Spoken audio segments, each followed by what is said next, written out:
I've always had a strong interest in the shoulder. There's a lot that you can fix, and there's a lot of stuff that you can really improve people's quality of life, and that's why I like to focus on it. It also presents a complex challenge sometimes, and that's kind of what keeps you going.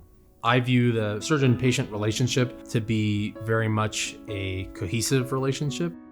To me, it's really important that I educate my patients and that the patient that I see understand what's going on with them and help them make a decision about how they want to best treat it. That's my approach. I want people to know that they can trust my opinion and my expertise, but at the same time that I'm invested in them, I want them to be invested in them too.